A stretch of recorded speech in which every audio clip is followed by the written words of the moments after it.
Alright guys, we are back at the house. Things are looking a little different than the last time we were in here. We've actually got somewhere to step other than on the floor joists. So, got subflooring material purchased, got it in the house, cut my first sheet over here in the corner. I'm getting the layout of where I need to put the blocking between the sheets handled right now. Got my new insulation ready to go. Got the liquid nails ready to glue the new subfloor down. Got some coated deck screws back here, what I'm using to screw down the old subfloor and the new subflooring to the band I'm putting around the outside of the room that I'm using also to block in between the joist. Make this super stout and super stable. I'm not sure if you'll be able to see in this corner as dark as it is, but what I'm doing is cutting down boards and putting them here in between the joists so that I have a lip for the new subfloor to sit on. I actually ran a whole 14 foot piece here. It's not tied in like a regular joist, but it's just there to hold the subflooring.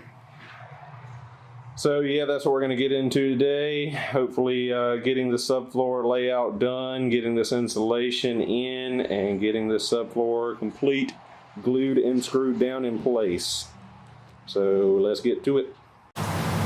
Okay, so here's what we're doing. I've got this panel already notched out. I've got it cut where it will rest on half of this joist. I've now got my second piece butted up to it. This is tongue and groove OSB subflooring. So I've got it butted up and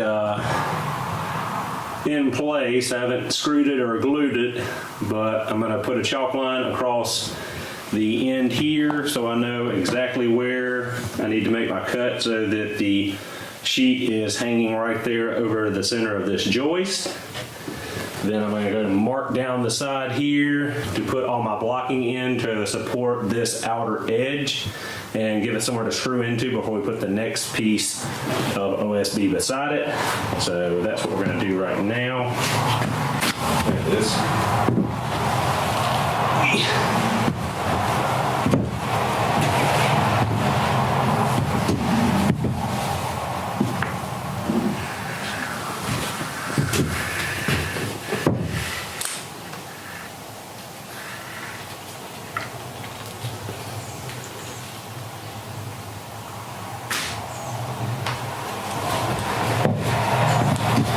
Now we got that marked, so we can cut this piece down.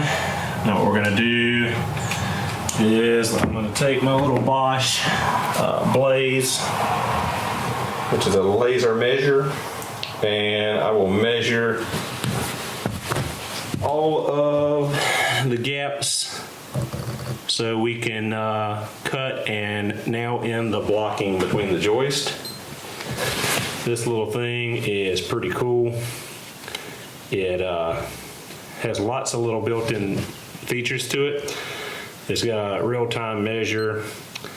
You can do regular length. It's got a built-in level. You can do stakeout with it, walls area, indirect measure like the height of a wall or something when you can't get up to it.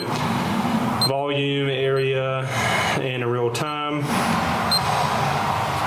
But basically you just push the button here, put the butt end of it against something you want to measure, point it at what you would like to measure the span, push go, and it will get your measurement and hold it for you.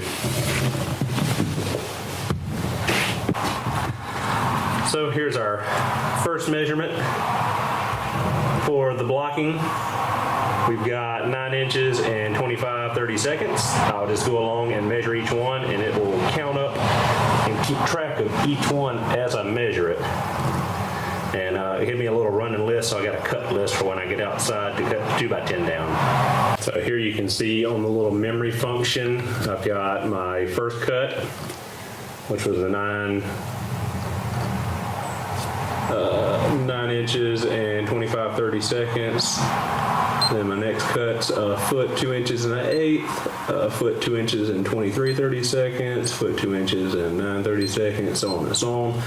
So I got all my 6 cuts for my blocking. All right, so we got all the blocking cut and laid out. Now we just gotta nail it into place. I'll be using my 18-volt Hitachi framing nailer for that.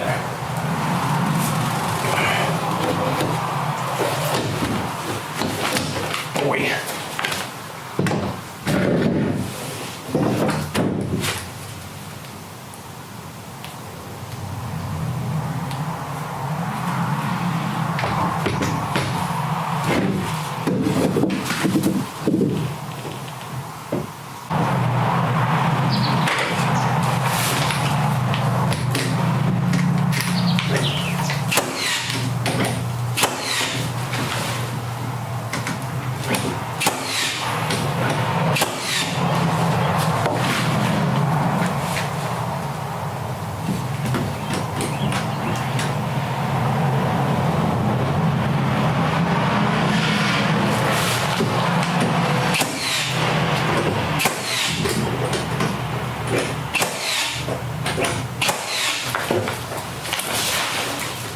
That's all there is to it, just moving along, putting these blocks in, nailing them in as we go.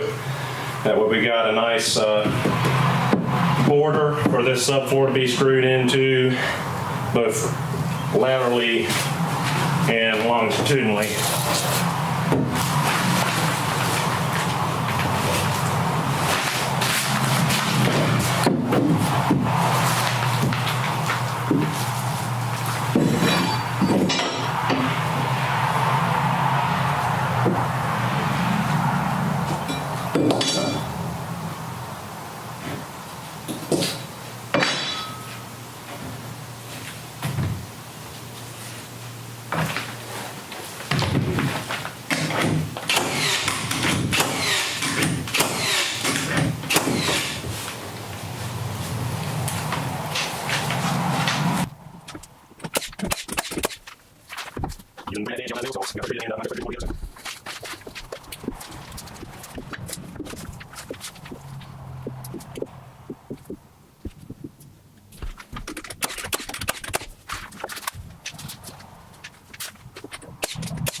Third sheet is now down.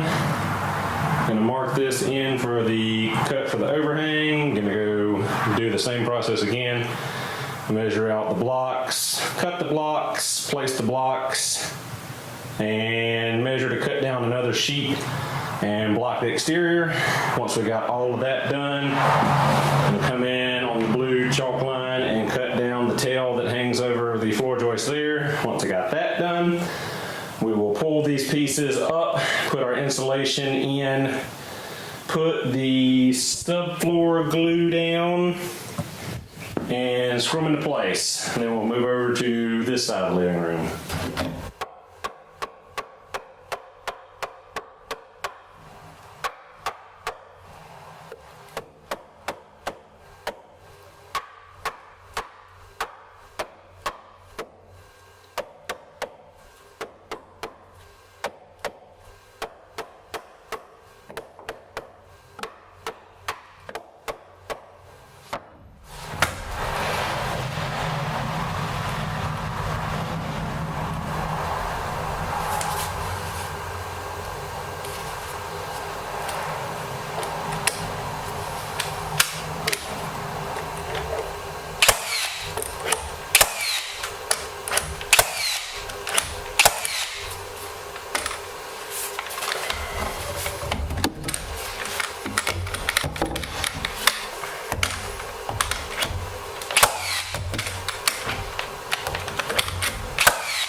now we've got our border built around the perimeter that is supporting now our existing subfloor that is between the bottom plate of the wall and the rim joist, and now gives us a nice platform to put our new subfloor on and screw into.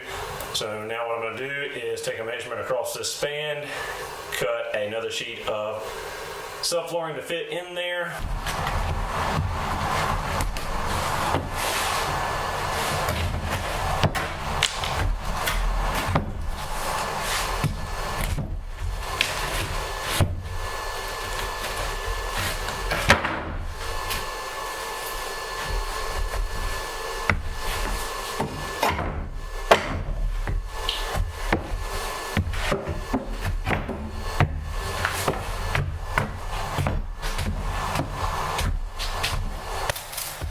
Well, got all that framed out, laid out, and now it's time for some itchy fun.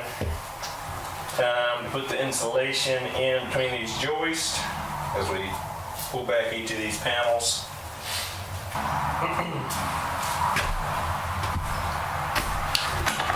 Throat's itchy already just thinking about it.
this is a good stopping point. I've got about a third of the living room done, all screwed and glued into place and insulated. So all we got left is this over here. So hopefully I don't fall and break my neck. Yep, so I hope you enjoyed this video. Thank you so much for watching, and I will see you in the next one.